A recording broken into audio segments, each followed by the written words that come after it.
হঠাৎ একদিন বিছানায় শটান হয়ে শুয়ে যান, চক্ষুটা বন্ধ করেন, ভাবেন মরে গিয়েছেন। এই তোমার কুলমাউত চলে এসে রুহুটা নিয়ে গেল। আত্মীয় স্বজন চিৎকার চেঁচামেচি শুরু করে দিল, কান্নার রোল পড়ে গেল চারদিকে।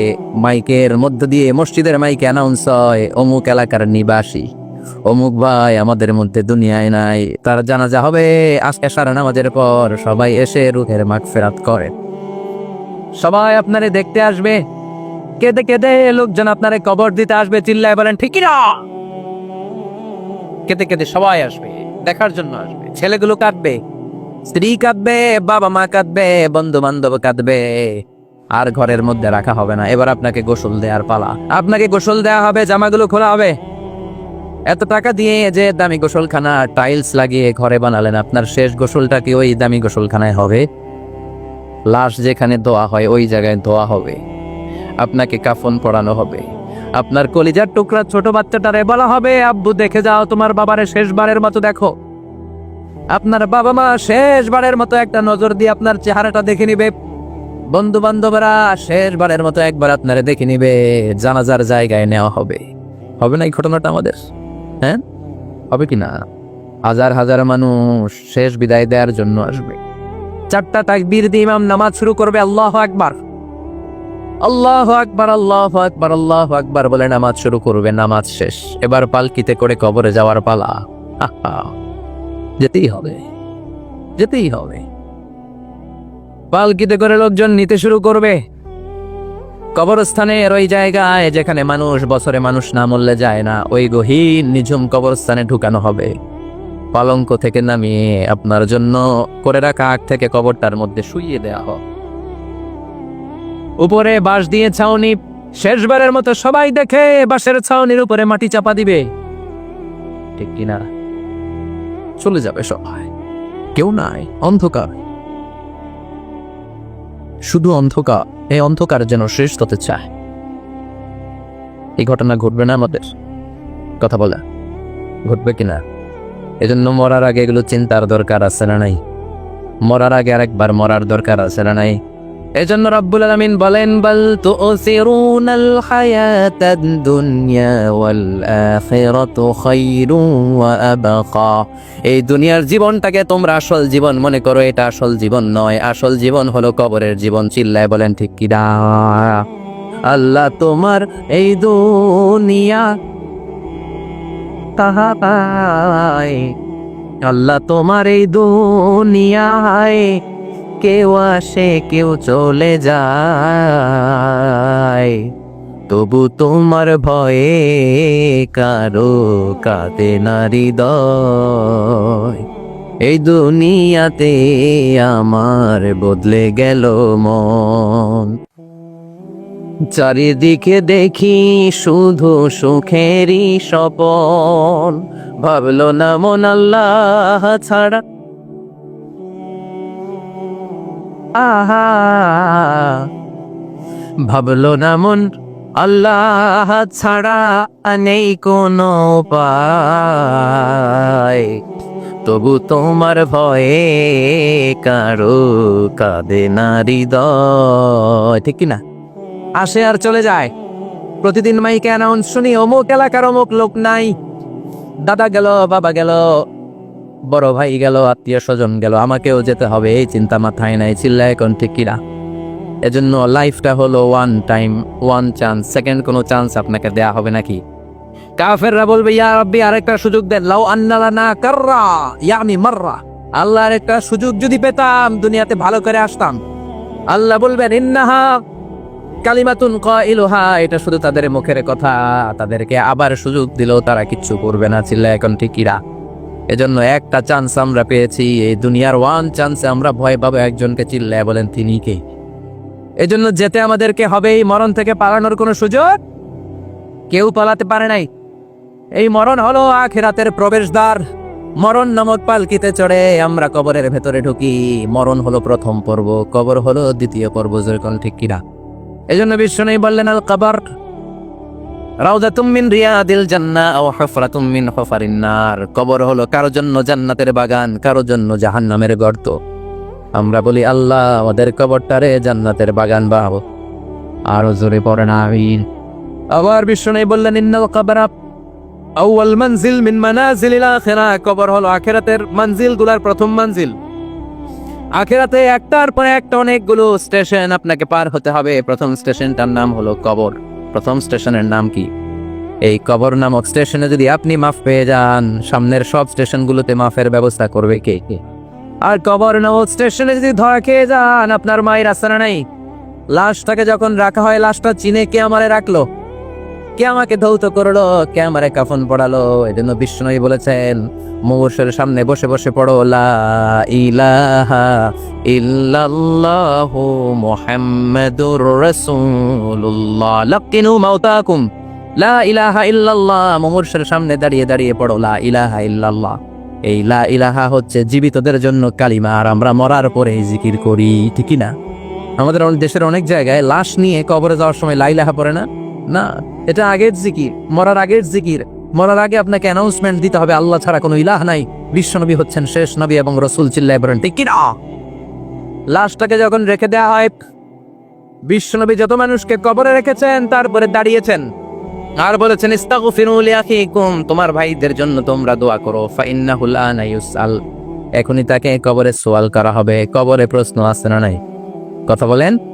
বিশ্বনবী খাদিজাতুল কুবরা, ওনার প্রথম স্ত্রী খাদিজাতুল কুবরা তাহেরাকে কবরের মধ্যে রেখে দিয়ে কাঁদতে শুরু করলেন, চোখের পানি ছেড়ে অনেক দোয়া করলেন। দোয়া শেষে সব সাহাবারা ঘরে ফিরে যায়, বিশ্বনবী যায় না। সাইয়েদনা আবু বকর বললেন, ও নবী চলেন ঘরে যাই। অনেক তো দোয়া করলেন, বিশ্বনবী বললেন, আবু বকর তুমি যাও, আমি যাব না। এইটা সাধারণ মহিলা না, এটা বিপদের দিনের সঙ্গিনী খাদিজা। মক্কায় যখন আমার কেউ ছিল না, খাদিজা আমারে ভুলে নাই। 3 বছর কাফিররা আমাকে জেলখানায় বন্দি রেখেছে, নাম শিয়াবে আবি তালেবের জেলখানা। আমার স্ত্রী ওই জেলখানার জীবনেও আমারে ছাড়ে নাই, আমার সাথে 3 বছর খাদিজাও জেল খেটেছে। এই একটাই মহিলা, যেই মহিলাকে আল্লাহ আরশের উপর থেকে সালাম দিয়েছে, মহিলাটার নাম খাদিজা। আল্লাহু আকবার। আমার সব সন্তান আল্লাহ খাদিজার পেট থেকে দিয়েছে।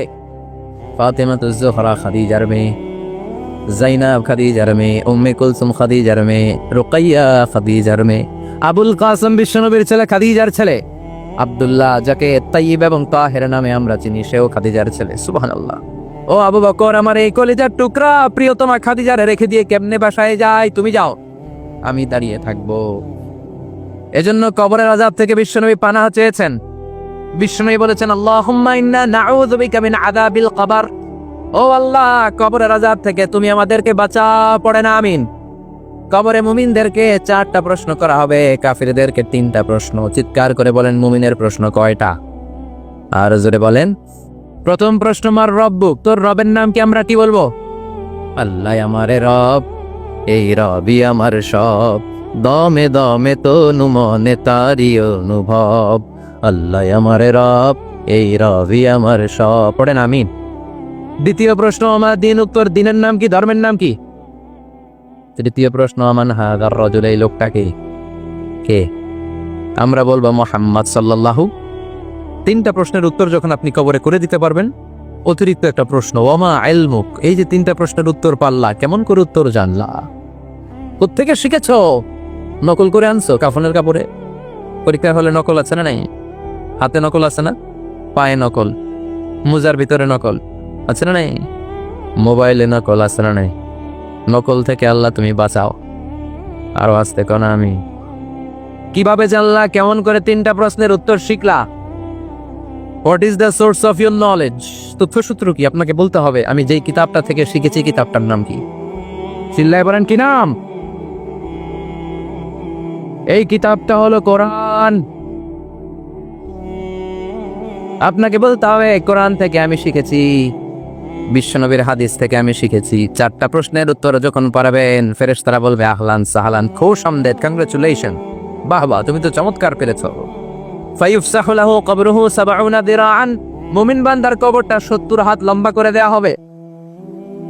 ইফতাহু লাহু বাবুন ইলাল জান্নাত, জান্নাতের দিকে তার কবর থেকে একটা দরজা বানিয়ে দেয়া হবে। জান্নাতের সুঘ্রাণ ঠান্ডা বাতাস এসে তার কবরের ভিতরে ঢুকতে শুরু করবে।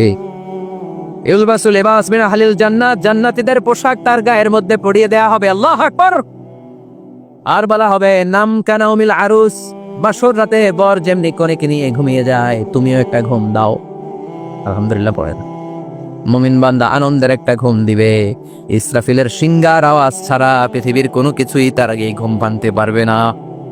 আল্লাহ আমরাও যেন সেদিন কবর একটা মজার ঘুম দিতে পারি, তুমি তৌফিক দাও। জোরে পড়েন আমেন। এবার বামপন্থী নাস্তিক আর কাফেরদের পালা, ইসলাম বিদ্বেষীদের পালা, আলেম ওলামাদের শত্রুদের পালা, ইসলামকে যারা বিজয়ী শক্তি হিসেবে মানতে পারে নাই তাদের পালা। চিল্লায় কোন ঠিকিরা? ওদেরকে একই প্রশ্ন, রব কে? ওরা বলবে আমি জানি না। আমাদের উত্তর আল্লাহ। ওরা বলবে আমি কিচ্ছু জানি না, আমি সব ভুলে গেছি, আমার মাফ করে দেন। আমি কিছুই জানি না, তবে আমি ইসলাম বিরোধীদের সাথে চলতাম, যারা ইসলাম রে বাস দিত আমি তাদের সাথে স্লোগান দিতাম। এরকম ডাকাইতে আছে না নাই? দ্বিতীয় প্রশ্ন, আমার দিন ও তোমার ধর্মের নাম কি? কয় আমার ধর্ম নাই, আমার ধর্ম কর্ম নাই, আমি খালি দুনিয়া কে মা চলে লো, দুনিয়া তোমারই হ্যাঁ, আমি খালি দুম মা চলে দুম। আছে না নাই? আমি শুধু মৌজ মাস্তিতে ব্যস্ত ছিলাম, আমার দুনিয়া নাই, দিন নাই, আখেরাত নাই, রব কে আমি জানি না, ধর্ম কি জানি না। ইসলাম বিরোধী রাজনীতি আমি করতাম, মাও সেতুংয়ের রাজনীতি, কার্ল মার্কসের রাজনীতি, বুশের রাজনীতি, ডোনাল্ড ট্রাম্পের রাজনীতি, বামপন্থীদের রাজনীতি। চিল্লায় কম ঠিকিরা? কোনো ধর্ম নাই।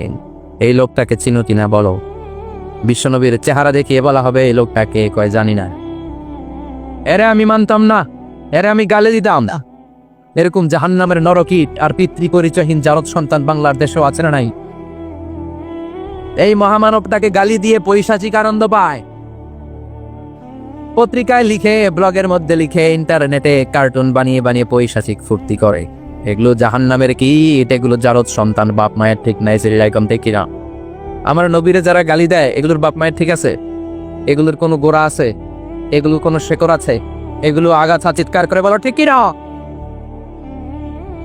বলবে আমি জানি না। ফেরেশতারা বলবে দাঁড়া আমরা জানি।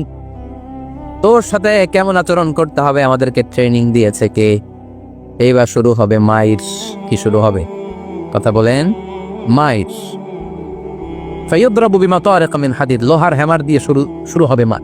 এক একটা হ্যামারের বাড়িতে মাথাটা ফেটে চূর্ণ বিচূর্ণ হয়ে যাবে, দেহটা জামিনের ভেতরে 70 গজ দেবে যাবে, ওর চিৎকারে কবরস্থানটাও থারথার করে কাঁপবে।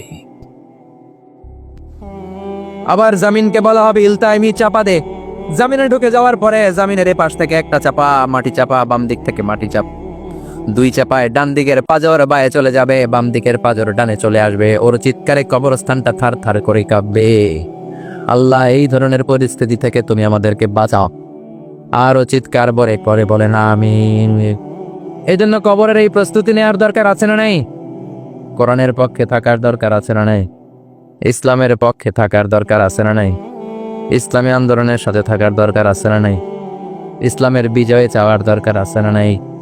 যে লোক ইসলামের বিজয় চায় না, যে লোক চায় না ইসলাম দিয়ে দেশ শাসিত হোক, যে লোক চায় না কোরআনটা সংসদ ভবনে নেতৃত্ব দেয়, তার অন্তরে ঈমান থাকতে পারে নাকি? চিল্লায় বলেন পারে? যে ঈমান প্রয়োজনে, উখিয়াতে নাই? উখিয়াতে মাজার আছে নাকি? সাগর পরে এগুলো থাকে, এগুলোর সাথে ইসলামের সম্পর্ক আছে? কথা বলেন আছে? যে ঈমান খাজার নামে মাজার গড়ে ফুলুস কামায়, যে ঈমান শিরকিয়াতের আমল করে ভীত না হয়, যে ঈমান বাস্তবে নাই, যে ঈমান ময়দানে নাই, মুখে শুধু কথার কলি, কি করে তারে বলো ঈমানে বলি, কি করে তারে বলো ঈমানে বলি, কি করে তারে বলো ঈমানে বলি। চিল্লায় বলেন ঠিক কিনা? এজন্য ঈমানের দাবি হচ্ছে অন্যায়কে প্রতিরোধ করতে হবে, হকের পক্ষে থাকতে হবে। কোরআনের রাজনীতি নিজ চোখে দেখে ইসলামকে সংসদ ভবনের উপরে কালিমার পতাকা পতপত করে দেখার স্বপ্ন অন্তরে থাকতে হবে। চিল্লায় কোন ঠিক কিনা? এটাই তো মুমিন, যে ইসলামকে বিজয়ী শক্তি হিসেবে দেখতে চায়, যে কোরআনের আইন চায়, যে কোরআনের রাজ চায়। চিল্লায় বলেন ঠিক কিনা? এজন্য আমরা আল্লাহর কাছে কামনা করি, আল্লাহ তুমি আমাদেরকে ঈমানের মৃত্যু দাও, তুমি আমাদেরকে কবরের সব প্রশ্নগুলো সহজ করে দাও। পড়ে না আমি, আরো জোরে পড়ে না আমি। এজন্য আল্লাহ বললেন বাল তুসিরুনাল হায়াতাদ দুনিয়া ওয়াল আখিরাতু খায়রুন ওয়া আবাকা। ও আমার গোলাম, দুনিয়ার এই জীবনটাকে তোমরা আসল জীবন মনে করো, এই জীবন কিন্তু আসল জীবন না। আসল জীবন হলো আখিরাতের জীবন। কোন ঠিক কিনা? এই জন্য মৃত্যু থেকে যতই পালাও, পালিয়ে বেঁচে থাকতে পারবা নাকি? পারা যাবে? চিল্লায় বলেন। কোন নবীরা পারছে? আদম আলাইহিস সালাম মৃত্যু থেকে বেঁচে গেছে না? মরছে? কথা বলেন না। উনি পৃথিবীর একমাত্র মানুষ যিনি জানতেন যে উনি কতদিন বাঁচবেন। সুবহানাল্লাহ। উনি জানতেন উনি কতদিন বাঁচবেন। কেন আল্লাহ জানালেন? এর কারণ মৃত্যু কি এটা উনি জানেই না। কেমনে মরে দেখেই নাই, কষ্ট কি জানে না। আমরা আমাদের দাদাকে মরতে দেখেছি, বাবাকে মরতে দেখেছি, মামাকে মরতে দেখেছি। মরণের কত কষ্ট আমরা দেখি, এজন্য ভয় আছে না নাই? আদম আলাইহিস সালামের দাদা আছে নাকি? বাবা, মামা, খালু, শালা আছে? নাই। এজন্য মৃত্যু যে কেমন এটা উনি জানতেন না। এজন্য আল্লাহ জানিয়ে দিলেন, আদম পৃথিবীতে তুমি 1000 বছর বাঁচবে। আলফু সানা। লাম্মা খালাকাল্লাহু আদম ওয়া কানা তুলুহু 60 যিরাআন। বুখারীর বর্ণনা, সাইয়েদনা আদম আলাইহিস সালামকে বানানোর পরে আল্লাহ 60 হাত লম্বা বানালেন। কয় হাত? সব জোরে বলে, আরো জোরে। 60 হাত লম্বা। এরপরে ওনারও রসে পৃথিবীতে যত নারী আসবে, পুরুষ আসবে রূহের জগতে, সবগুলো রুহুকে বসিয়ে দিলেন বৈঠকে। সুবহানাল্লাহ। বিশাল কনফারেন্স রুম। আমরাও ছিলাম না? আমাদের রুহুটাও ছিল। সাইয়েদনা আদম বললেন, আল্লাহ এরা কারা? আল্লাহ বললেন, আদম এগুলো সব তোমার সন্তান। সাইয়েদনা আদম অবাক দৃষ্টিতে, অপলক নয়নে নিজের সন্তানদের রুহগুলো দেখতেছিলেন। দেখতে দেখতে হঠাৎ একটা রুহুকে ভালো লেগে গেল। বললেন, আল্লাহ এটা কার রুহু? আল্লাহ বললেন, এটা দাউদ আলাইহিস সালামের রুহু। পড়েন সুবহানাল্লাহ। আল্লাহ এটাকে দেখতে বড় ভালো লাগে, কার রুহু? এটা তোমার ছেলে নবী হবে, নবী দাউদের রুহু। কাম উমরু, আল্লাহ দুনিয়াতে সে কয়দিন বাঁচবে? আল্লাহ বললেন, 40 সানা, 40 বছর। কয় বছর? সবাই বলেন কয় বছর? 40 বছর। সাইয়েদনা আদম বললেন, মাবুদ আমার এত সুন্দর কলিজার টুকরা সন্তান দাউদ আলাইহিস সালামকে দুনিয়াতে মাত্র 40 বছর আপনি কেন দিলেন? আল্লাহ প্রথম মানুষ এবং নবী হিসেবে আপনার কাছে ফরিয়াদ করি, আমার ছেলে দাউদের বয়স বাড়ায়া দেন।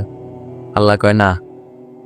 আরে আপাত কুতিবা, এটা লেখা হয়ে গেছে। রুফিআতিল আকলাম ওয়া জাফফাতিস সুহুফ, লিখে ফেলছি, কালি শুকায় গেছে, এটা চেঞ্জ করা যাবে। সাইয়েদনা আদম বললেন, আল্লাহ আমি বাঁচবো কয় বছর? কয় তুমি থাকবা কয় বছর? আলফু সানা, 1000 বছর। মনে আছে? আল্লাহ আমার 1000 বছরের দরকার নাই, আমি আমার 1000 বছর থেকে 60 বছর আমার ছেলে দাউদের আমি দিয়ে দিলাম। আদম আলাইহিস সালামের 1000 বছর থেকে 60 বছর যদি দান করে দেয়, ওনার আর কত রইল? 940। আর 60 বছর যদি দাউদ নবীর 40 বছরের সাথে যোগ দেয়া হয়, উনি পেলেন কয় বছর? 100। সাইয়েদনা আদম পৃথিবীতে আসলেন, এসে থাকতে শুরু করলেন। দিন গড়িয়ে রাত আসে, মাস গড়িয়ে বছর আসে, বছর যায় বছর আসে। ঠিক 940 বছর পর মালাকুল মাউত আদম আলাইহিস সালামের কাছে আসলেন। বললেন, আনা মালাকুল মাউত উকিলা বিকুম, আপনাদের জন্য আল্লাহ আমাকে বানিয়েছে রূহ কবজ করতে। ও আদম, আবুল বাশার, পৃথিবীর প্রথম মানব, প্রথম নবী, আপনার সময় শেষ, রেডি হন। কি হন? খেলা শুরু হবে, এখনই রূহ কবজ করে নিয়ে যাব। সাইয়েদনা আদম বলে, এখন আসছো কেন? আমার আরো 60 বছর বাকি আছে। মালাকুল মাউত বলে, না, আপনি রূহের জগতে আল্লাহর কাছে আপনার সন্তান দাউদকে কয় বছর দিছিলেন? 60 বছর। এজন্য 940 বছর আপনার জন্য লেখা। আমি এখন আপনার রূহ কবজ করতে চাই। সাইয়েদনা আদম বলে, আমি মানি না, আমি কাউরে দেই নাই 60 বছর, আমি দেই নাই, আমি আরো বাঁচবো, আমি আরো বাঁচবো, 60 বছর আমি বাঁচবো, আমি কি দেইতেই নাই। মিয়া যাও। মালাকুল মাউত আল্লাহর যে বলে, আল্লাহ দেয় নাই বলে। আসলে ভুলে গেছে, আসলে আফাতুল ইলমি আন নিসিয়ান, মানুষ ভুলে যায়, মানুষ বড্ড ভুলে যায়। আমরা অনেক সময় খাইয়াও কই খাই নাই। অনেক কিছু আপনি দিছিলেন কিন্তু ভুলে যাই, গলার নিচ দিয়ে নামার পরে কই তুমি কিচ্ছু দেও নাই। আসলে না, নাসিয়া আদম ফানাসিয়া বানু, আদম আলাইহিস সালাম ভুলে গেছেন, তাই আমরাও ভুল করি, ঠিক কি না? এজন্য আমাদের নেতারাও বলে এটা দেব ওটা দেব, নির্বাচনের পর সব ভুলে যায়। আসলে নাই, ওই যে আদম আলাইহিস সালাম ভুলছে, আমরাও ভুলে যাই। অন্যদের দোষ কি? ভুলে যায়, বেমালুম ভুলে যায়। আল্লাহ বললেন, মালাকুল মাউত আর জোরাজুরি করো না। 940 নয়, ঠিক 1000 বছর পরে আদমের কাছে যাবা। আমি আমার আদমের ভাগ্যে এই জিনিসটাই রেখে দিয়েছিলাম রে মালাকুল মাউত। আমি আগ থেকে এটাই রেখেছি, আমি জানতাম সে বলে যাবে। চিল্লা এখন সুবহানাল্লাহ। তার মানে পৃথিবীর সবচেয়ে লম্বা মানুষ, 60 হাত লম্বা, এত শক্তিশালী আদম আলাইহিস সালাম শ্রীলঙ্কাতে প্রথম নেমেছিলেন। এক লাফ দিলে আদম আলাইহিস চলে যেতেন। সুবহানাল্লাহ। কি লম্বা মানুষ, থাকতে পারছেন? কথা নাই। ঘুমে ধরছে, শেষ করে দেই। হ্যাঁ, আরো কয়েক মিনিট চলবে চলবে চলবে। তাকবীর দেন, লিল্লাহে তাকবীর। আদম আলাইহিস সালাম চলে গেলেন, ওনার পরের নবী ইদ্রিস আলাইহিস সালাম, উনি মরে নাই। ইদ্রিস আলাইহিস সালাম মরছে, কে বলছে? উনিও মরেছেন। তবে ওনার মৃত্যুর আজীব এক ঘটনা আছে, অনেক লম্বা কথা। এক ফেরেশতার সাথে ওনার বন্ধুত্ব হয়েছিল, বলেছিলেন আমি আকাশ দেখতে চাই, আল্লাহর কাছে অনুমতি চাই। আল্লাহ বলল ঠিক আছে, ইদ্রিসকে আকাশে ঘোরাও। প্রথম আকাশে ঘুরলেন, দ্বিতীয় আকাশে ঘুরলেন, তৃতীয় আকাশে ঘুরলেন, চতুর্থ আকাশে ঘুরলেন। ইন দ্য মিন টাইম চতুর্থ আসমানে মালাকুল মাউত পৃথিবীর দিকে নেমে আসছিল। ওই ফেরেশতা বলে মালাকুল মাউত আপনি কই যান? মালাকুল মাউত বলে একটু আগে আল্লাহ ফরমান জারি করেছে, চতুর্থ আসমানে আমার নবী ইদ্রিসের রূহ কবজ করো। সুবহানাল্লাহ। আমি বললাম আল্লাহ আপনার পাঠানো নবী সৈয়দনা ইদ্রিস থাকে দুনিয়ায় চতুর্থ আসমানে পামুখ হই। আল্লাহ কয় কথা নাই, দৌড় দে। আমি দৌড় দিলাম, এসে দেখি ইদ্রিস আলাইহিস সালাম এখানে রেডি সোয়াল। ওয়া রাফা'নাহু মাকানান আলিয়্যা। ইদ্রিস আলাইহিস সালামের রূহ কবজ দুনিয়ায় হয় নাই, চতুর্থ আকাশের মধ্যে হয়েছে। একটু চিৎকার করে পড়বেন সুবহানাল্লাহ। এরপরে সুলাইমান আলাইহিস সালাম, উনি তো মরে নাই, মরছে। উনি জিন চালাইতো, উনিও মরবে। শক্তিশালী একজন নবী ছিল। উনি মালাকুল মাউতকে বলেছিলেন মালাকুল মাউত আমার মৃত্যুর সুয়াইয়া সামান্য কিছু আগে আমারে বইলো, আমার একটা কাজ আছে। মালাকুল মাউত মৃত্যুর কিছু সময় আগে এসে বলল সুলাইমান টাইম ইজ আপ, সময় শেষ, অল্প কিছু সময় বাকি, কি করবেন করেন। সাইয়েদনা সুলাইমান জিনদেরকে ডাকলো, ও জিনেরা, বিশাল একটা প্রজেক্ট আছে, প্রজেক্টে কাজ শুরু করো। আর কিছুদিনকে বললো চারদিকে গ্লাস ফিটিং করা একটা রুম বানাও। সাইয়েদনা সুলাইমান আলাইহিস সালাম গ্লাস ফিটিং করা রুমের ভেতরে ঢুকলেন। এই রুমে ঢুকার দরজা নাই, হাতে একটা লাঠি নিলেন। কি নিলেন? লাঠির মধ্যে ভর করে দাঁড়িয়ে রইলেন আর জিনদের দিকে তাকিয়ে রইলেন। জিনেরা এত বদমাশ ছিল, সাইয়েদনা সুলাইমান দাঁড়িয়ে না থাকলে কাজ করতো না। ছিল ফাঁকিবাজ। কি ছিল? দাঁড়ায় না থাকলে আজও লোকজন কাজ করতে চায় না, ঠিক কিনা? মালিক দাঁড়ায় থাকলে ঠিকই কাজ হয়ে যায়। সুলাইমান আলাইহিস সালাম লাঠির মধ্যে ভর দিয়ে দাঁড়িয়ে রইলেন আর বললেন কাজ করো। জিনেরাও কাজ শুরু করলো। ওদিকে মালাকুল মাউত এসে বলো, সুলাইমান সময় তো শেষ। সুলাইমান বলে সমস্যা নাই, রূহ কবজ কর। উনি লাঠির মধ্যে ভর দিয়ে দাঁড়িয়ে রইলেন। গ্লাস ফিটিং করা রুমের ভিতরে কোরআন সাক্ষী। মালাকুল মাউত ওইভাবে লাঠিতে ভর দেওয়া অবস্থায়, দাঁড়ানো অবস্থায় সাইয়েদনা সুলাইমান আলাইহিস সালামের রূহ কবজ করে নিলেন। উনি এমন ভাবে দাঁড়িয়েছেন, রূহ চলে গেল, লাশ হয়ে দাঁড়িয়ে রইলেন। লাঠির মধ্যে দাঁড়িয়ে আছেন, জমিনের মধ্যে লুটিয়ে পড়ে নাই। সুবহানাল্লাহ। জিনগুলো দূর থেকে ভাবলো বস তো দাঁড়ায় আছে। কে দাঁড়ায় আছে? জিনেরা মনে করছে বস দাঁড়ায় আছে, কাজ করতে হবে। করতে করতে পুরা প্রজেক্টের কাজ শেষ। ইন দ্য মিন টাইম ঝিঝি পোকা, উই পোকা, যেই পোকা কাঠ খেয়ে ফেলে, এই কাঠ খাওয়ার পোকা সুলাইমান আলাইহিস সালাম লাঠির ভেতরে ঢুকে লাঠিও খেয়ে ফেলেছে। সাইয়েদনা সুলাইমান আলাইহিস সালাম ধপাস করে জমিনে পড়েছে। আর জিনেরা কয় হায় হায়, খালি খালি কাম করছে এতদিন। সুবহানাল্লাহ করবেন না? সুলাইমান আলাইহিস সালাম বাঁচতে পারে নাই, চলে গেলেন। মুসা আলাইহিস সালাম মরছে, উনি মরবে কেন? উনি তো খালি মারাইনি, মরছে এক থাপ্পড়ে। ফেরাউনের বাবুর্চি নাই, মুখের আগে হাত চলতে কয়েকজন, এর মধ্যে মুসা আলাইহিস সালাম আছে না নাই? মালাকুল মাউত মানুষের আকৃতিতে অনুমতি না নিয়ে ঘরের ভেতরে ঢুকে গেল। ঢুকে বলে আনা মালাকুল মাউত, আমি মৃত্যুর ফেরেশতা। তো কি চাও? জিতু আন আকবাদা রূহাক, আপনার রূহ কবজ করতে আসছি। কিন্তু মুসা আলাইহিস সালাম দেখতেছেন দিব্যি একজন মানুষ, কি দেখে? আবার সালাম দেয় নাই, অনুমতি নিয়েও ঢুকে নাই। অমিয়া অনুমতি নিয়ে ঘরে ঢুকার দরকার আছে না নাই? মুসা আলাইহিস সালামের মেজাজ বড় গরম। উনি বললেন কি করবি? কয় আপনারে মারবো। কয় এদিকে আয়।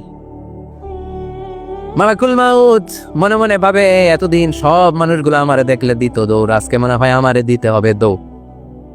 এক পা গায়ে দুই পা পেছায় সাহস করে সামনে গেলেন। আবার মুসা আলাইহিস সালাম দিলেন এরকম ফাসাক্কাহু ফাফাকু আইনা, বুখারীর বর্ণনা, এক থাপ্পড়ে চোখ নাই। ঠিকই মালাকুল মাউত দৌড়, এক দৌড় আল্লাহর কাছে। আল্লাহ বললেন রাখো, এটা মুসা আলাইহিস সালাম, তার মেজাজ বড্ড গরম, আমাকে কথা বলতে হবে। আল্লাহ বললেন মুসা, বুখারীর বর্ণনা, গরুর পিঠের উপর হাত রেখে দাও। রাখা হলো। তোমার হাতের নিচে গরুর যত পশম, প্রত্যেক পশমের বিনিময়ে এক এক বছর করে হায়াত বাড়িয়ে দিলাম। মুসা আলাইহিস সালাম অনেক চালাক নবী। উনি বললেন আল্লাহ আমার হাতের নিচে যদি গরুর 2000 পশম থাকে, তার মানে 2000 বছর হায়াত বাড়িয়ে দিলেন। কিন্তু এক্সট্রা হায়াত যখন শেষ হয়ে যাবে এরপরে কি হবে? আগে ওইটা বলেন। আল্লাহ বললেন সুম্মাল মাউত, তারপরে তো মুসা মরতেই হবে, আসতেই হবে। সাইয়েদনা মুসা আলাইহিস সালাম বললেন ফাল আনা, তাহলে আর দেরির দরকার নাই, এখনই আমি আপনার কাছে চলে যেতে চাই। মালাকুল মাউত মুসা আলাইহিস সালামের রূহ নিয়ে উড়াল দিলেন। সুবহানাল্লাহ। বাঁচতে পারছে? বিশ্বনবী মরে নাই, উনি ইন্তেকাল করেছেন, চিল্লাই এখন ঠিক কিনা? ইন্তেকালের আগে বিশ্বনবী প্রচন্ড অসুস্থ হলেন। মা আয়েশারে ডেকে বললেন, আয়েশা মনে হয় আমি বাঁচবো না। ওই যে খায়বার বিজয়ের দিন, খায়বার দুর্গ বিজয় করার পরে এক ইহুদি মহিলা আমার দাওয়াত দিয়েছিল, ওই দাওয়াত খেতে যাওয়ার পরে গোশতের মধ্যে বিষ মাখানো হয়েছিল রে আয়েশা। ওই বিষ মাখানো খাসির গোশত খেয়ে যে ব্যথা আমার পেটে উঠেছিল, আজ আবার সেই ব্যথা উঠেছে। বিশ্বনবী ওই বিষ খাওয়ানো গোশতের কারণে ইন্তেকাল করেছেন। তার মানে বিশ্বনবীর শাড়ি জামা আল্লাহু বাইনা নবুওয়া ওয়া শাহাদা, আল্লাহ বিশ্বনবীকে শুধু নবী বানায় নাই, শহীদ হিসেবে কবুল করেছে। সুবহানাল্লাহ কবেন না? প্রচন্ড অসুস্থ, উনি ছাড়া মসজিদে নববীতে কেউ ইমামতি করার সাহস পায় না। বিশ্বনবী বললেন, আবু বকর তুমি যাও। আবু বকরও যায় না। বিশ্বনবী বললেন, পানি আনো। বিশ্বনবী পানি দিয়ে অজু করলেন। অজু করে কয়েকজন সাহাবীকে ধরে উঠতে চাইলেন, আবার ধপাস করে বেহুশ হয়ে পড়ে যায়। বিশ্বনবী উঠতে পারে না। আবার বললেন, ঠান্ডা পানি আনো। পানির ভেতরে বিশ্বনবী 2 হাত ঢুকিয়ে দিয়ে ঠান্ডা ভিজা হাত দিয়ে চেহারার মধ্যে মাসে করলেন আর বললেন, ইন্নালিল মাউতি লা সাকারাত, হায়রে মৃত্যুর কি যন্ত্রণা, হায়রে মৃত্যুর যে কি কষ্ট। ও মিয়া, বিশ্বনবী যদি মৃত্যুর কষ্টে কাতরায়, আমাদের অবস্থা কি? আমাদের নসিবে কি আছে? আল্লাহ তুমি বাঁচাও, পড়ে না আমিন। বিশ্বনবী কাঁদছেন, সাহাবারা একের পর এক দেখতে আসে, কান্নার রোল পড়ে গেল চারদিকে। বিশ্বনবীর কলিজার টুকরা নয়নের পুটুলি সাইয়্যিদাতুনা ফাতিমা বিশ্বনবীর কান্না সহ্য করতে পারে না। বিশ্বনবীকে ধরে ফাতিমা, সাইয়্যিদাতুনা ফাতিমা বিলাপ করা শুরু করে দিলেন, চিৎকার দিয়ে কান্নাকাটি শুরু করে দিলেন আর বললেন, ওয়া কুরবাবা, ওয়া কুরবাবা, হায় হায় আমার বাবার কি কষ্ট, আহা আমার বাবার কি কষ্ট হচ্ছে। বিশ্বনবী বললেন, ফাতেমা তুমি কেঁদো না, আমার কষ্ট আজকের পরে আর থাকবে না, আজকে তোর বাবার সব কষ্ট বন্ধ হয়ে যাবে। কি যেন কানে কানে বললেন, ফাতেমারও কেঁদে দিল। আবার কানে কানে কি যেন বললেন, ফাতেমা হেসে দিল। বিশ্বনবীর ইন্তেকালের অনেক পর মা আয়েশার কাছে ফাতেমা বললেন, আমি যখন প্রথমে কেঁদেছিলাম আব্বা বলেছিল আমি আর বাঁচব না রে ফাতেমা। আবার কানে কানে একটা কথা বলার পরে হেসেছিলাম, আব্বা বলেছিল আমার পরে আমার পরিবার বর্গের মধ্য থেকে সর্বপ্রথম তোমার সাথে আমার দেখা হয়ে যাবে রে ফাতেমা। অল্প কয়েক মাসের ব্যবধানে সাইয়্যিদাতুনা ফাতেমা উনিও ইন্তেকাল করলেন। বিশ্বনবী শোয়া থেকে উঠতে পারে না। এক সাহাবীকে দেখলেন মেসওয়াক করছে। বিশ্বনবী মেসওয়াকের দিকে তাকিয়ে রইলেন। বিশ্বনবীর নিথর দেহটা পড়ে আছে। আয়েশারা যে বলবে, আয়েশা মেসওয়াক দাও, বলতে পারেন। মা আয়েশা বুঝতে পেরে মেসওয়াক আনলেন, বিশ্বনবীকে মেসওয়াক করিয়ে দিলেন। এবার বিশ্বনবী বললেন, ও আবু বকর শোনো, আল্লাহ আমাকে অপশন দিয়েছে। কি দিয়েছে? আল্লাহ বলেছে, নবী আজীবন থাকতে চাইলে থাকেন, আর আসতে চাইলে চলে আসেন। আমি থাকতে না চেয়ে আল্লাহর কাছে চলে যাওয়ার ইচ্ছা করলাম। সাইয়েদনা আবু বকর কান্না জুড়ে দিলেন। বিশ্বনবী বললেন, আসসালাত আসসালাত, ও আমার উম্মতেরা নামাজ তরক করো না। ইন্তেকালের আগে বললেন, নামাজ ছেড়ে দিও না। আর বললেন, ওমা মালাকাত আইমানুকুম, তোমাদের অধীনস্থ কর্মচারীদের সাথে খারাপ আচরণ করো না। ঘাম শুকানোর আগে পয়সা দিয়ে দিও। আর হাত দুটো উঁচু করে বললেন, আল্লাহুম্মা ইলার রাফিকিল আলা, ও আল্লাহ আমি আপনার কাছে যেতে চাই। এই কথাটা বলে বিশ্বনবীর হাত দুইটা থপাস করে জমিনে পড়ে গেল। বিশ্বনবীও চলে গেলেন। থাকতে পেরেছে কেউ? চিল্লায় বলে। এজন্য আমরা আল্লাহর কাছে ইমানই মৃত্যু চাই। কি মৃত্যু? আমরা উত্তম মৃত্যু চাই। চিল্লায় বলেন, কি মৃত্যু? এজন্য মরণের আগে ইমান নিয়ে মরার দরকার আছে না নাই? বিশ্বনবী দোয়া করতেন, আল্লাহুম্মা রযুকনা হুসনাল খাওয়াতিম, ও আল্লাহ আমাদের শেষটা যেন ভালো হয়। শেষ কথা বলি, এদিকে তাকা, মনোযোগ আছে। বলতেন, আল্লাহুম্মা রযুকনা হুসনাল খাওয়াতিম, ও আল্লাহ আপনি আমাদেরকে ইমানের মৃত্যু দেন, আমাদের শেষটা ভালো করেন। কারণ সব ভালো তার শেষ ভালো। জানেন না এটা আপনারা? সব ভালো তার শেষ ভালো। আজীবন ইসলামের পক্ষে, আজীবন নামাজি মুত্তাকি, মরার আগে কাফের হয়ে মরে, এরকম আছে না নাই? মরার আগে শাহবাগের মঞ্চে উঠে ভাষণ দেয়, ভাইয়েরা আমার আছে না নাই? আবার আজীবন কাফের, ইসলামের বিরোধী, ইন্তেকালের আগে কালিমা পড়ে সব মাফ করায়, আছে না নাই? বিশ্বনবীর শ্বশুর আবু সুফিয়ান, নাম শুনছেন? বদরের যুদ্ধে বিশ্বনবীর বিরুদ্ধে, মক্কায় বিশ্বনবীর ঘুমাতে দেয় নাই, উহুদের যুদ্ধে বিশ্বনবীর সাথে ফাইট, খন্দকের যুদ্ধে বিশ্বনবীর সাথে মারামারি, আহজাবের যুদ্ধে কিলাকিলি, সারাটা জীবন বিশ্বনবীর সাথে মারামারি। মক্কা বিজয় কালিমা পড়ে মুসলমান হয়েছে। গোটা জীবনে যা অন্যায় করেছে সব মাফ করে দিয়েছে কে? এজন্য আমরা আল্লাহরে বলি, আল্লাহ কালিমাটা পড়তে পড়তে যেন আমরা মরতে পারি। চিৎকার করে পড়ে না আমিন। জিহাদের ময়দানে এক সাহাবা যুদ্ধ করতে লাগলেন। বুখারীর বর্ণনা, যুদ্ধ করতে করতে কাফেরদেরকে মারতে মারতে, হাদিসের ভাষ্য লা ফাযা ওয়ালা শাযা ইল্লা ইয়াদরিবুহা বিসাইফি, তার সামনে যত কাফের আসে সে কচুকাটা করে। অন্য সাহাবীরা খুশি হয়ে যায়, অন্য সাহাবীরা বলে আজকের সব সওয়াব এই সাহাবী পেয়ে যাবে। কিন্তু বিশ্বনবী হঠাৎ করে একটা কথা বললেন, ওই কথা শুনে সাহাবীরা অবাক। বিশ্বনবী বললেন হুয়া ফিন্নার, ও জাহান্নামে যাবে। কই যাবে? জেহাদের ময়দানে এক মুজাহিদ সাহাবী কাফেরদেরকে মেরে শেষ, কিন্তু বিশ্বনবী বললেন কই যাবে? কথা কয় না। এক সাহাবী কয় ঘটনা কি, এত বড় মুজাহিদ ফি সাবিলিল্লাহ কেন জাহান্নামে যাবে? আমি লুকিয়ে লুকিয়ে দেখি। লুকিয়ে লুকিয়ে ওই সাহাবী দেখে মুজাহিদ সাহাবী যুদ্ধ করতে করতে কাফেরদের বিশাল একটা ঘাটির ভেতরে ঢুকে গেল। মারতে মারতে মারতে মারতে হঠাৎ এক কাফেরের আঘাতে এই মুজাহিদ সাহাবীর ডান হাতটা কাটা পড়ে গেল। এবার ডান হাত দিয়ে ফিনকি দিয়ে রক্ত বের হতে শুরু করলো। মুজাহিদ সাহাবী আর যন্ত্রণা সহ্য করতে পারে না। যন্ত্রণা সহ্য করতে না পেরে কাতরাতে কাতরাতে নিজের হাতের ছুরিটাকে জমিনের মধ্যে গেড়ে দিয়ে ছুরির উপরে ঝাঁপিয়ে পড়ল।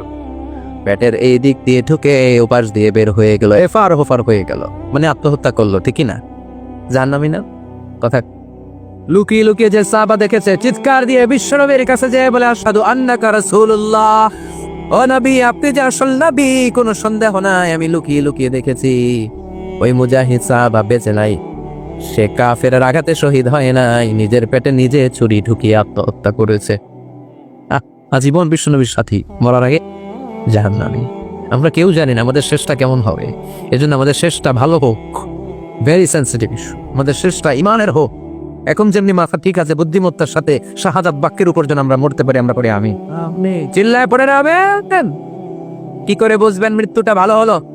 এক নম্বর আলামত আন-নুতকু বিশ-শাহাদা, মরার আগে আওয়াজ করে জিকির করে কেউ যদি পড়তে পারে লা ইলাহা ইল্লাল্লাহু মুহাম্মাদুর রাসূলুল্লাহ সাল্লাল্লাহু, এটা হচ্ছে আলামাতু হুসনিল খাতিমা। আপনার মৃত্যুটা যে ভালো মৃত্যু হয়েছে এটার আলামত। কি মৃত্যু? সবাই বলে ভালো মৃত্যু আমরা চাই কি চাই না? ভালো মৃত্যুর এক নম্বর আলামত কালিমা পড়ে যদি মরতে পারে। বিশ্বনবী বলেন মান কানা আখিরু কালামিহি লা ইলাহা ইল্লাল্লাহ, যে ব্যক্তির সর্বশেষ কথাটা হবে, বাক্যটা হবে লা ইলাহা ইল্লাল্লাহ, দাখালাল জান্নাহ, সে জান্নাতি হয়ে যাবে। সুবহানাল্লাহ পড়েন। এরপরে বিশ্বনবী বললেন আল মুমিনু ইয়ামুতু বিজাবি ইরকিল জাবিন, মুমিন যখন মারা যায় তার কপাল ঘেমে যায়। সুবহানাল্লাহ পড়েন। হাত ঘামে না, পা ঘামে না, মুমিনের কপাল ঘামে। সুবহানাল্লাহ। এজন্য কেউ মারা গেলে কপালের মধ্যে হাত দিবেন, দেখবেন ওই ঘামের মধ্যে একটা জান্নাতি ঘ্রাণ আছে। সুবহানাল্লাহ। আল্লাহ আমরা যখন মরে যাব আমাদের কপালটা যেন এরকম ঘেমে যায়। আমিন পড়েন। আর জোরে আমি। আল মুমিনু ইয়ামুতু বিআরাকিল জাবিন, মুমিন মারা গেলে তার কপাল ঘামে। কপাল ঘামলে বুঝতে হবে এটা ভালো মৃত্যু, ইমানি মৃত্যু। চিল্লায় বলেন ঠিক কিলা? এরপরে বিশ্বনবী বললেন ফি লাইলাতিল জুমা, জুমার রাতে যদি মরে, আও ফি শাহরি রমাদান, কিংবা রমজান মাসে যদি মরে, আও ফি সাফারিল হজ, কিংবা হজের সফরে যদি মরে। বাংলার জমিন থেকে অনেক হাজিরা হজ করতে যায়, অনেকে ওইখানে যে আরাফাতের ময়দানেও মারা যায়, এরকম হাজি আছে না নাই? খুশনসিব, এটা খুশনসিব। আলহামদুলিল্লাহ। এরপরে বিশ্বনবী বললেন মাউতু শাহাদা, আল্লাহর রাস্তায় জিহাদ করে কালেমার বাণীকে উপরে তুলে ধরার জন্য কেউ যদি শাহাদাতের বাণী, শাহাদাতের পেয়ালা পান করে, শাহাদাতের মৃত্যুর চাইতে ভালো মৃত্যু আর হতে পারে? শাহাদাতের মৃত্যুর চাইতে শ্রেষ্ঠ মৃত্যু আছে নাকি? কথা বলেন। আমরা শহীদ হতে চাই কি চাই না? আমাকে শহীদ করে ওই মিছিলে শামিল করে নিও, আমাকে শহীদ করে সেই মিছিলে শামিল করে নিও, যে মিছিলের নেতা মীর হামজা, খোবায়েবে খাব্বাব, আল্লাহর কাছে তারা অতি প্রিয়, শামিল করে নিও, আমাকে শহীদ করে সেই মিছিলে শামিল করে নিও। পড়েন আমি। শাহাদাতের তামান্না যেই মুমিনের অন্তর নাই, অন্তরের ভেতরে নাই, ওই লোক কি মুমিন হতে পারে না? কি মান সাআলাল্লাহ শাহাদা, বিশ্বনবী ফরমান যে ব্যক্তি আল্লাহর কাছে শাহাদাতের মৃত্যু চায়, বাল্লাগাহুল্লাহু মানাজিলাশ শুহাদা ওয়া ইন মাতা আলা ফিরাশিহি, কেউ যদি আল্লাহর কাছে শাহাদাত অন্তর থেকে কামনা করে রব্বুল আলামিন ওই ব্যক্তিকে শাহাদাতের মর্যাদায় নিয়ে যাবেন, যদিও সে বিছানায় পড়ে পড়ে মারা যায়। বিছানায় পড়ে মারা গেছেন, কিন্তু অন্তরে কামনা ছিল, আল্লাহ আমার তুমি শাহিদ হিসেবে কবুল করো, শাহিদদের কাতারে আপনারা দাঁড় করায় দিবে। কে? ওমর ফারুক বলতেন, আল্লাহুম্মা রযুকনা শাহাদাতান ফি সাবিলিক, ও আল্লাহ আপনি আমারে আপনার রাস্তায় শহীদ হিসেবে কবুল করেন। ওয়ারযুক মাউতি ফি হারামি রাসূলিক, পৃথিবীর কোন শহরে মরতে চাই না, বিশ্বনবীর শহরে মদিনা শহরে আমার মৃত্যু কবুল করেন। ওমর ফারুক কই মরছে কথা কাউকে ফজরের জামাতে ইমামতি করতে গিয়েছেন। মাওলাল মুগীরা আবু লুলু আল মাজুসি মাওলাল মুগীরার আঘাতে অ্যাসাসিনেটেড বাই মুগীরা, স্টেপিং করেছে, এখানে 3টা আঘাত করেছে, একটা এখানে, একটা পাজরে, একটা নাভির মধ্যে, নাভি কেটে 2 ভাগ। ওনাকে খাবার দেয়া হলো নাবিজ, দুধ মাখানো নাবিজ, ওই নাবিজের দুধ নাভি দিয়ে বের হয়ে যায়। উনি বললেন, কে মেরেছে আমাকে? বলল, অগ্নি উপাসক। শুকরিয়া করে বললেন, আল্লাহ আমারে কোনো মুসলিম মারে নাই, কোনো মুমিন মারে নাই। উনি বেহুশ ছিলেন, হুশ ফিরে সবাই রে বললেন, নাসাল্লান নাস, ফজরের যে নামাজটা আমার ইমামতিতে শুরু হয়েছে 1 রাকাতের পর আমাকে মারা হলো। এবার আমাকে বলো, আমার নেতৃত্বে যে নামাজটা শুরু হয়েছে নামাজটা ঠিক মতো হয়েছে কিনা? সুবহানাল্লাহ। আমারে কে মারলো? কে তোমাদের খলিফা হবে? কি হবে আমার আব্দুর রহমানের আব্দুল্লাহর? এগুলো নাই, প্রথম কথা ছিল মানুষরা নামাজটা পড়েছে কিনা। সুবহানাল্লাহ। এজন্য শাহাদাতের তামান্না সবচেয়ে বড় তামান্না, চিল্লায় বলেন ঠিক কিনা? এরপর বিষ্ণু বললেন, মুরাবিতান ফি সাবিলিল্লাহ, মুসলিম রাষ্ট্রের পাহারা দেয় যারা বর্ডার গার্ড। আমাদের দেশের বর্ডার গার্ডের কি বলে? আগে বিডিআর ছিল, এখন বিজিবি। আমার বিজিবির ভাইরা না খেয়ে না পড়ে শীতের রাতে দেশ পাহারা দেয়। বিএসএফ এর গুলিতে যদি মারা যায় এটা শহীদ। সুবহানাল্লাহ। এর চেয়ে শ্রেষ্ঠ মৃত্যু আর হতে পারে? এরপর আল মাউতু আলা আমালিন সালেহ, কোন ভালো কাজের উপর মরণ। নামাজে সেজদা দিয়েছে, সেজদা অবস্থায় অনেকে চলে যায়, এরকম আছে না নাই? তাহাজ্জুদের যায় নামাজে মরণ দিও প্রভু আমায়, একামতে দিনের কাজে কবুল করে নিও আমায়। পড়েন আমিন। তাহাজ্জুদের যায় নামাজে যেন আমাদের মরণ হয়, পড়েন আমিন। রোজা অবস্থায় মারা যাওয়া, নেক আমল অবস্থায় মারা যাওয়া, এগুলো হচ্ছে আলামাত হুসনিল খাতিমা। আপনার শেষটা, বিদায়টা, মৃত্যুটা যে ভালো হয়েছে তার আলামত। আল্লাহ এই যে কথাগুলো বললাম, শ্রেষ্ঠ শ্রেষ্ঠ মৃত্যু, আমাদের মৃত্যুগুলো ওইরকম করে দিও। চিৎকার করে পড়েন আওয়াজ করে পড়েন আমিন। এবার আলামাত সুইল খাতেমা, কিছু মৃত্যুর আলামত আছে, এটাই প্রমাণ করে এটা ভালো মৃত্যু নয়, এরকম আলামত আছে না নাই? 1 নম্বরে হলো আল ইন্তিহার, আত্মহত্যার মৃত্যু। সমাজে আছে না নাই? উকিয়াতে তো নাই না? এদিকেও মরে, কি জন্য? কেন মরে?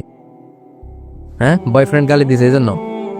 হ্যাঁ, মান কতালা নাফসাহু বিশাইইন উযযিবা বিহি ইয়াউমাল কিয়ামা, যে জিনিস দিয়ে যে যাকে মেরেছে, আত্মহত্যা করেছে, সুইসাইড করেছে, কিয়ামতের দিন ওই জিনিস দিয়েছে তাকে মারবে, এটাই হবে তার শাস্তি। ওড়না পেঁচিয়ে যারা আত্মহত্যা করলো ওর শাস্তি ওড়না পেঁচানো। বিষ খেয়ে যারা মারা গেল তার শাস্তি জাহান্নামের বিষ খাবে আর চিৎকার করবে। ছুরি ঢুকিয়ে যারা মারা গেল জাহান্নামের আগুনে ঝলসানো ছুরি শুধু ঢুকাবে। আল্লাহ আত্মহত্যা থেকে বাংলাদেশে বাঁচাও, আমাদের ছেলে মেয়েগুলারে বাঁচাও। চিৎকার দিয়ে বলেন আমিন। আত-তাআক্কুদ ফিল লিসান ফিলা ইলাহা ইল্লাল্লাহ, আজীবন কালেমা পড়ে নাই, আজীবন কালেমারে বাস দিয়েছে, এখন মরার সময় সবাই কয় কলমা পড়েন, কলমা পড়ে, এখন পড়তে চায় মাগার মুখ দিয়া বাইর হয় না। আছে না নাই? এরকম ডাকায় তো খিয়াতে নাই, কলমা পড়তে পারে না, আটকায় যায়, মরে গেছে। এই মৃত্যুটা কি ভালো কথা বলে? ফি হালাতি শুরব, অনেকে মদ খাইতে খাইতে মরে, আছে না নাই? জুলুম করতে করতে মরে, আছে না নাই? অন্যের জায়গা দখল করে মরে, এরকম আছে না নাই? ফি হালাতি ইরতিকাবিল কাবায়ের, যে কোনো কবিরা গুনাহ করা অবস্থা যদি মারা যায় এটা খারাপ মৃত্যু, অপমৃত্যু, এটা জান্নাতি মৃত্যু নয়। চিৎকার করে বলেন ঠিক কিনা? এরপর ফি সাখাতিল ওয়ালিদাইন, বিশ্বনবী বললেন কোন ছেলে যদি মারা যায় এমন অবস্থায় মা বাবা তার উপর রাগান্বিত, এটা ভালো মৃত্যু? কথা বলে। গোটা পৃথিবীর বুকে মায়ের চেয়ে আপন কেউ আছে নাকি? নাই। এই মায়ের মনে কষ্ট দিয়ে ওই অবস্থায় যদি মারা যায় এই মৃত্যুটা অনেক খারাপ। চিল্লায় বলেন ঠিক কিনা? এজন্য মায়ের সাথে খারাপ আচরণ করবেন নাকি? কথা বলেন। যার মা নাই সে জানে মা না থাকার কি জ্বালা, ঠিক কিনা? যখন রাত্রি নিঝুম এই চোখে ঘুম, একলা শুধু ঘরে, তোমায় মনে পড়ে মাগো, তোমায় মনে পড়ে, যখন রাত্রি নিঝুম এই চোখে ঘুম, একলা শুধু ঘরে, তোমায় মনে পড়ে মাগো, তোমায় মনে পড়ে। এজন্য মায়ের দোয়া সবচেয়ে বড় দোয়া। মা রেগে আছে, মা বদদোয়া দিয়েছে, বাবা বদদোয়া দিয়েছে, বাবা আপনার উপর অসন্তুষ্ট, ওই অবস্থায় ছেলে মরলে এটা কি ভালো মৃত্যু? এরপরে স্বামী যদি নাখোশ থাকে স্ত্রীর উপর, স্বামী যদি স্ত্রীর উপর রেগে থাকে, অসন্তুষ্ট থাকে, ওই অবস্থায় স্ত্রী যদি মারা যায়, এটাও খারাপ মৃত্যু। চিল্লায় বলে এটাও খারাপ মৃত্যু। এরপরে লাউ ফারিহাল মুসলিমুনা বিমাউতি, কোন লোক মারা গেলে যদি এলাকার মুসলমানরা খুশি হয়, এটা কি ভালো মৃত্যু নাকি? কোন লোক মারা গেলে এলাকার মুসলমানরা যদি আল্লাহর শুকরিয়া করে, এটা কি ভালো মৃত্যু নাকি? আমরা কি ভালো মৃত্যু চাই নাকি খারাপ? আমরা শাহাদাতি মৃত্যু চাই, ইমানের মৃত্যু চাই, পড়ে না আমিন। এজন্য রাব্বুল আলামিন বলেন, বাল তুসিরুনাল হায়াতাদ দুনিয়া ওয়াল আখিরাতু খায়রুন ওয়া আবকা। ক্ষণস্থায়ী দুনিয়াটাকে তোমরা বড় মনে করো, এটা বড় না, বড় হলো আখিরাতের জীবন। এজন্য আখিরাতের জীবনের জন্য প্রস্তুতির দরকার আছে না নাই? মরণ হচ্ছে সবচেয়ে বড় প্রস্তুতি, মরণের চিন্তা। মান কানা ওয়াইদান ফাল মাউতু ইয়াকফি, যে নিজেকে সোজা করতে চায়, মৃত্যুর চিন্তাই তার জন্য যথেষ্ট। আজকের এই আলোচনার পরেও কি আমাদের টনক নড়বে না? আজকের এই কথাগুলোর পরেও কি মৃত্যু নিয়ে আমরা ভাববো না? আজকের আলোচনার পরেও কি আমার হিসাব শুরু হওয়ার আগে আমি একটু নিজের হিসাব কষে নিব না? আল্লাহ আমাদের সবাইকে কথাগুলো বুঝার, আমল করার তৌফিক দান করুক। আমরা পড়ি আমিন।